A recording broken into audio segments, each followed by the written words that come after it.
Artificial turf is used on athletic fields around the country, including DePaul's Wish Field. But are the products in that turf safe? Good Day DePaul's Jacqueline Driscoll looked into this issue and has this report. This past summer, DePaul replaced all the old turf on Wish Field, installing new artificial athletic field turf. But since 2008, safety concerns have emerged over this new type of turf on Wish Field and other soccer fields around the country. Some are worried that it may contain cancer-causing materials.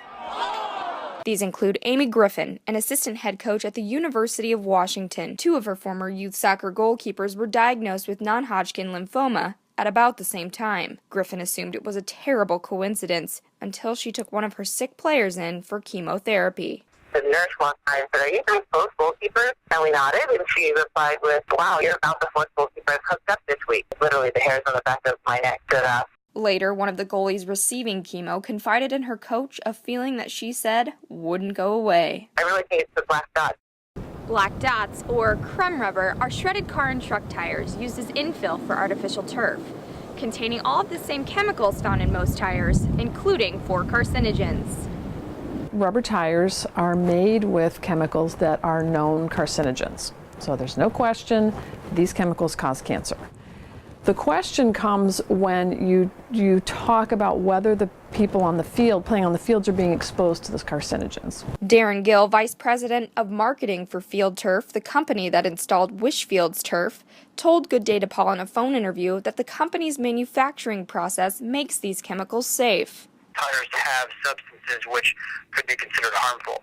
But what's clear is that after those tires go through the process of vulcanization, those materials are inert. Gill also referenced a study by the Environmental Protection Agency, or EPA, declaring that the turf was safe. Since then, the EPA has concluded that more testing needs to be done. Meanwhile, Coach Griffin and others have made a list of the players with cancer and found that many of them are goalies, who often dive into the turf to block shots.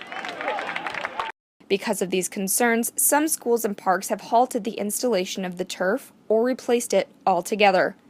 We asked DePaul officials about the concerns over this field turf. The school's director of athletic facilities, Mike Lenti, did not comment for the story. The university administration also did not provide a spokesperson, but did issue this statement. Please know that the safety and health of students, faculty, and staff are of paramount concern at DePaul. We are unaware of any health concerns and have not seen any scientific research that would indicate adverse effects. The Synthetic Turf Council, an industry group, says 14 different studies show that the turf is safe. Studies that have been done to date are shorter term, but truthfully, on the shorter term studies that have been done, they're not seeing any health effects or negative health effects. So we're not seeing that any degradation of the material or anything in that material that's changing over time that would lead us to believe that long-term effects would be different. But UIC's Dr. Buchanan says more research needs to be done. There have been very few to no studies proving that kids are not exposed. There have been no studies saying kids are definitely exposed. So there's just not enough out there. Meanwhile, Coach Griffin's list of sick players is making some wonder whether crumb rubber is safe for the athletes and children who play on it. We know they're rolling around in carcinogens. Let's make sure that it's safe, and that hasn't been done yet. Reporting for Good Day DePaul, I'm Jacqueline Driscoll.